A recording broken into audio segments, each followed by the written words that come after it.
Assalamualaikum warahmatullahi wabarakatuh. Apa kabar anak-anakku sekalian? Mudah-mudahan kalian dalam keadaan sehat walafiat pada hari ini. Baik, anak-anakku sekalian, pada hari ini kita akan mulai pada pembelajaran aktif, terutama adalah mapel IPA. Oke, untuk mapel IPA, sebelum kita mulai pada materi pertama,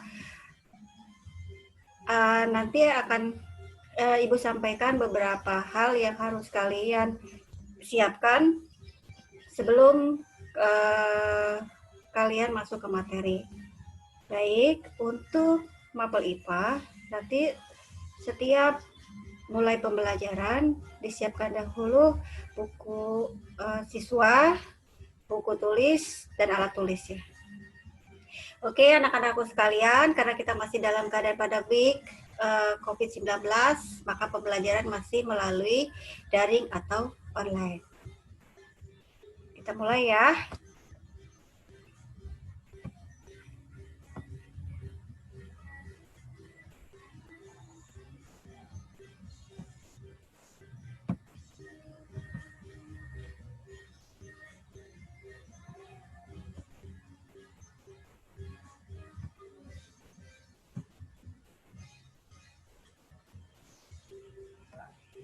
Baik, anak-anakku sekalian, untuk materi IPA kelas 9 pada satu semester ini, yaitu semester ganjil, yang akan kalian pelajari ada 5 bab. Ada 5 bab. Yang pertama, sistem reproduksi pada manusia. Yang kedua, sistem perkembangbiakan pada hewan dan tumbuhan. Bab 3, pewarisan sifat. Bab 4, fisik statis. Dan yang kelima adalah listrik dinamis. Jadi ini yang akan kalian pelajari selama satu semester ganjil. Pada awal pembelajaran hari ini, yang akan kalian pelajari adalah sistem reproduksi pada manusia. Oke, kalau berbicara tentang reproduksi, kalian sudah tahu semua reproduksi itu sama dengan perkembangbiakan. Tapi pada materi bab 1 ini yang kita pelajari adalah pada manusia. Kita lihat, nah di sini ada gambar satu keluarga, ya. Ada gambar satu keluarga, ada ayah, ada ibu, ada kakak, ada adik. Nah,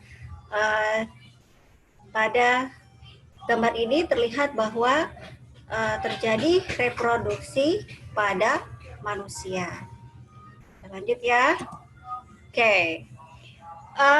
Materi sistem reproduksi pertama yang akan kita pelajari di sini adalah pembelahan sel. Ya, jadi pembelahan selnya dulu yang harus kalian pelajari. Tujuan pembelajarannya adalah yang pertama, siswa dapat mendeskripsikan fase-fase pembelahan mitosis dan meiosis. Yang kedua, siswa dapat menjelaskan ciri setiap fase pembelahan mitosis dan meiosis. Yang ketiga, siswa dapat menjelaskan karakter atau sifat sel anakan hasil pembelahan mitosis dan meiosis. Jadi, ketiga tujuan pembelajaran ini yang harus kalian pahami.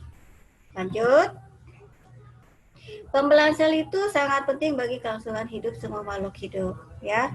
Jadi kenapa makhluk hidup itu bisa tumbuh berkembang? Karena sel itu hidup.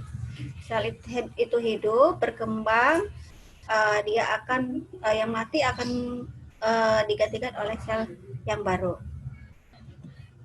Ada 3 alasan penting sel mengalami pembelahan, yaitu untuk pertumbuhan, perbaikan, dan reproduksi. Jadi di sini pembelahan sel itu sangat berperan sekali dalam sistem reproduksi pada manusia. Next, nah, menurut teori sel, semua sel hidup berasal dari sel yang sudah ada sebelumnya atau omniselula e-selula. Nah, yang teori ini dinyatakan oleh Ludwig Virchow pada tahun 1855, di mana pembentukan sel-sel baru atau anakan dari sel yang sudah ada sebelumnya dapat terjadi melalui proses pembelahan sel. Next. Nah, pembelahan sel itu ada 2. Yang pertama mitosis, yang kedua adalah meiosis. Ini nanti terjadi pada saat spermatogenesis dan oogenesis, dan nanti yang akan kalian pelajari di materi sistem reproduksi manusia. Next.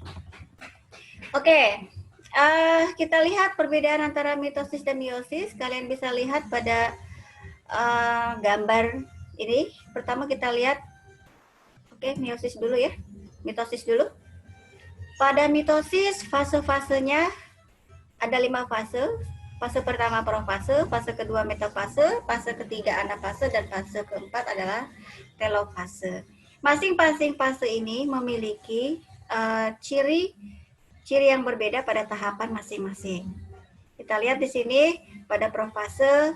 Nah, di sini pertama kali terbentuknya kromosom awalnya dari benang-benang kromatin. Lalu kromosom ini akan berjejer pada bidang pembelahan. Kalian bisa lihat gambarnya.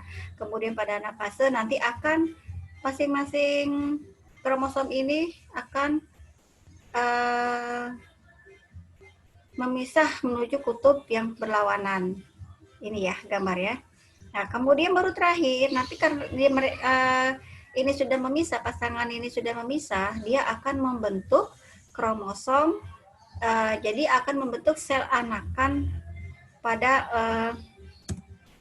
tahap mitosis ini adalah akan membentuk sel anakan menjadi 2.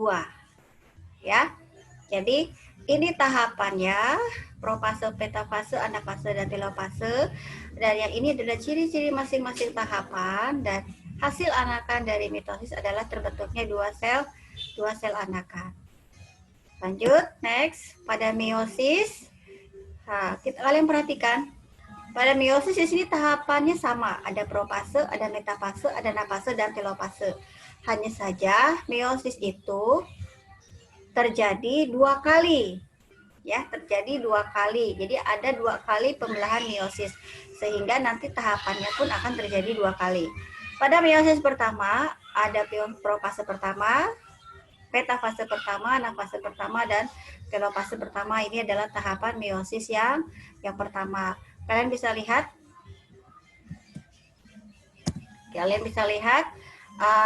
masing-masing dari ciri-ciri tahapannya. Di sini nanti kromatid ini akan membelah, kemudian mereka akan menuju bidang pembelahannya masing-masing, lalu kromosom ini akan memisah, dan terakhir adalah terbentuk lakukan sehingga terbagi menjadi 2. Ini pada tahapan meiosis yang pertama. Nah, kemudian yang menjadi sel yang membelah menjadi 2 ini akan mengalami meiosis yang kedua.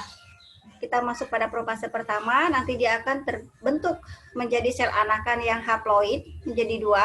Lalu kemudian masuk petafase 2, akan memisah lagi masing-masing kromosomnya. Lalu pada anafase kedua, mereka kembali akan masing-masing itu kembali akan memisah lagi kutubnya masing-masing. Nah, kemudian yang terakhir pada fase telofase 2, nah ini akan terbentuk sel anakan. Jadi pada pembelahan meiosis yang kedua, pada pembelahan meiosis ini terbentuk 4 sel anakan. Jumlahnya ada 4 sel anakan. Jadi terlihat ya, kalau pada mitosis terbentuk 2 sel anakan, kalau pada pembelahan meiosis terbentuk 4 sel anakan. Oke, anak-anak, semoga penjelasan dari Ibu hari ini cukup jelas untuk kalian semua. Untuk tugas kalian nanti akan Ibu share di grup kelas. Terima kasih atas perhatian kalian. Sampai jumpa lagi di pembelajaran berikutnya.